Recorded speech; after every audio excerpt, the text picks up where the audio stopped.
Halo, Assalamualaikum, berjumpa kembali di channel Siwar TV.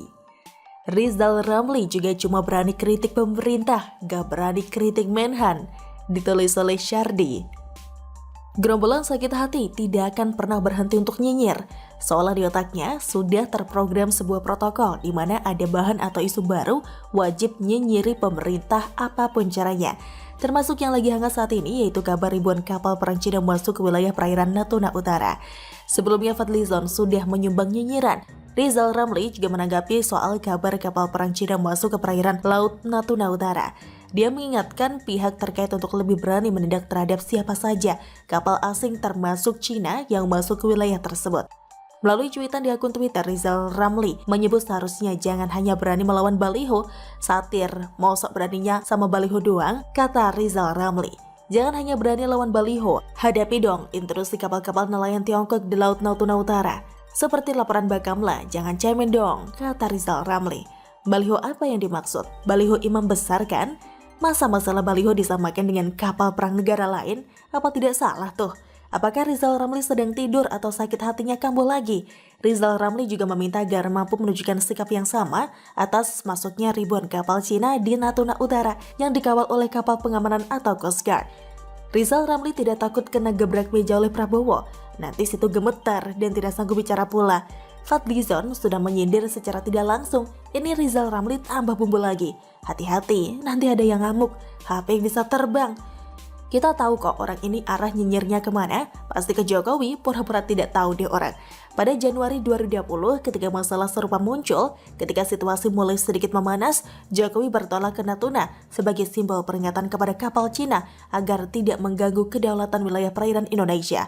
Masalah langsung beres. Menhan kemana? Cuma sebatas komentar. Apakah kelompok ini ada nyinyir? Apakah kelompok ini ada yang nyinyir terhadap Menhan? Rasanya tidak ada deh. Namanya juga kelompok sakit hati yang matanya selalu melihat ke pemerintah, yang berwenang pihak lain tapi tidak dikritik. Padahal sebelumnya, Laksamana Muda TNI Arsyad Abdullah memastikan kapal-kapal perang Indonesia atau KRI selalu bersiaga di perairan Laut Natuna Utara. Dalam mengamankan Laut Natuna Utara, dituntut kehadiran KRI selama ada 1x24 jam dan di sana TNI Angkatan Laut mengerahkan 5 KRI selama bergantian. Paling tidak ada 3 atau 4 KRI berada di laut, sementara lainnya melaksanakan bekal ulang. Sehingga dapat memantau kapal-kapal yang kemungkinan memasuki perairan yurisdiksi Indonesia, katanya. Dari hasil patroli udara hari ini, 4 KRI berada di Laut Natuna Utara untuk menjaga keamanan laut dan memberikan rasa aman bagi para pengguna laut khususnya para nelayan Indonesia, katanya lagi. Dia mengatakan hasil patroli udara tidak dijumpai adanya kapal perang ataupun kapal penjaga pantai negara asing, demikian pula dengan kapal ikan asing. Terkait video viral tentang kapal nelayan yang memvideokan keberadaan kapal perang asing, dia menyatakan itu bisa saja terjadi dan mungkin sedang melintas damai atau sedang melintas di Laut Natuna Utara sebagai wilayah ZEE Indonesia. Di atas ZEE Indonesia juga ada hak pelayaran internasional atau Freedom of Navigation, di mana semua negara memiliki hak lintas damai. Begini, sebenarnya banyak yang berpikir masalah ini semudah perang. Ada kapal lewat langsung tembak dengan rudal, maka negara lain akan terbirit-birit. Begitukah? Ini mah pola pikir orang yang kebanyakan nonton film atau main game. Mau tembak, tinggal tembak aja dan meledak. Tidak bisakah mereka berpikir kalau hal ini malah menimbulkan tensi, apalagi kalau sampai menimbulkan korban nyawa, bisa perang beneran. Negara manapun tidak berani langsung main tembak. Ada cara yang lebih bijak yaitu jalur diplomatik, atau seperti yang dilakukan Jokowi pada Januari 2020 lalu, atau perbanyak patroli di wilayah perbatasan sehingga kapal perang Cina tidak bisa semena-mena masuk. Dan kalau masih bandel berikan peringatan keras, ada jalur lain yang lebih baik ketimbang perang. Bagaimana menurut Anda? Silahkan tulis komen Anda di kolom komentar. Jangan lupa untuk like, subscribe, dan share. Siwar TV pamit, sampai jumpa. Wassalamualaikum warahmatullahi wabarakatuh.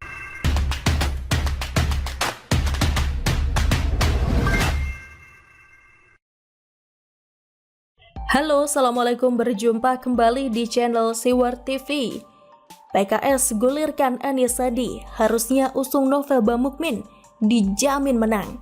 Ditulis oleh Syardi. Tahun ini, tahun 2021, beberapa partai politik mulai menggali kekuatan sendiri sambil memantau kekuatan lawan. Beberapa tokoh politik mulai cari muka agar namanya lebih dikenal masyarakat luas. Ada yang memakai jurus pasang baliho dengan tagline ala marketing. PKS menggulirkan wacana paslon. Presiden PKS Ahmad Sayhu sempat melontarkan duet Anies Sandi untuk Pilpres 2024. PKS sendiri pernah mengusung pasangan tersebut ketika Pilkada DKI. Duet Anies Sandi adalah sebuah keniscayaan, kata Sayhu di Makassar Kamis lalu. PKS sendiri, kata dia, masih mencari figur yang tepat untuk diusung dalam kontestasi Pilpres 2024. Menurutnya, ke depan masih sangat dinamis. Komunikasi dengan pihak partai politik lain juga masih akan dilakukan ke depan. Hahaha, partai semacam PKS masih saja berpikiran konyol. Gini ya, saya kasih tahu, meskipun bisa saja terjadi, ini sangat berat dan besar tantangannya. Pertama, untuk pilkada, oke lah, parpol bisa diusung, tapi kalau urusan jabatan presiden pasti lebih diutamakan ketua umum dong. Gerindra, apa mau usung Sandiaga? Sementara Prabowo juga digadang-gadang didukung untuk nyapres kembali. Sedangkan Anies masih non-partai, Gerindra juga tak mungkin bentuk kembali paslon Prabowo Sandiaga. Ini sama saja cari penyakit dan sukarela kalah lagi dalam Pilpres. Saya yakin mereka tidak akan sebodoh itu kembali dengan formasi seperti itu. Kedua, yakin masyarakat mau terima Anies Sandiaga. Publik sudah mulai muak melihat bagaimana tahun 2017 terjadi ajang buzuk dalam memenangkan perhelatan demokrasi. Cara kasar seperti ancaman neraka dan tidak mensolatkan jenazah adalah satu dari kotornya permainan oknum. Politisi agama begitu kuat dan nyata oleh kelompok munafik tukang demo. Nyatanya hasil kerja dua orang ini mengecewakan. Terlebih Anies yang sudah masuk 4 tahun. Tapi makin kesini makin tidak transparan. Terlihat dari banyaknya proyek kelebihan bayar dan borosnya anggaran penyelenggaraan Formula E. Kinerja kecil-kecilan tapi pamer prestasi sangat bombastis dan heboh. Anggaran boros tapi hasilnya tidak sepadan. Kalau sampai duet Anies Sandiaga kembali terjadi, kelompok munafik akan kembali bikin ulah dan menjual agama. Politisasi agama bukan lagi di DKI Jakarta tapi meluas ke seluruh Indonesia. Inikah yang mau dibiarkan? Sandiaga memang seolah sudah kembali ke jalan yang benar, makanya Sandiaga harus menolak wacana ini. Sudah cukup satu kali diperas dan dijadikan bulan-bulanan, meskipun kalau mau dibilang elektabilitasnya kecil, mau gimana pun juga susah naiknya. Sekarang kita ke PKS. PKS ngapain sih? Sibuk sodorin nama-nama paslon?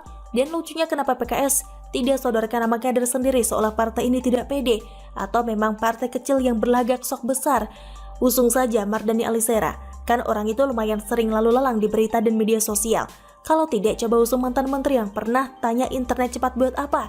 Kan terkenal juga tuh orang. Namanya siapa ya? Hehehe. Sampai detik ini tidak ada satupun kader PKS yang mumpuni untuk diusung. Dan itu fakta. Secara level kepala daerah saja, silahkan lihat wilayah yang dipimpin mereka dan bandingkan kemajuannya. Dari situ saja sudah jelas kualitas PKS hanya sampai di mana.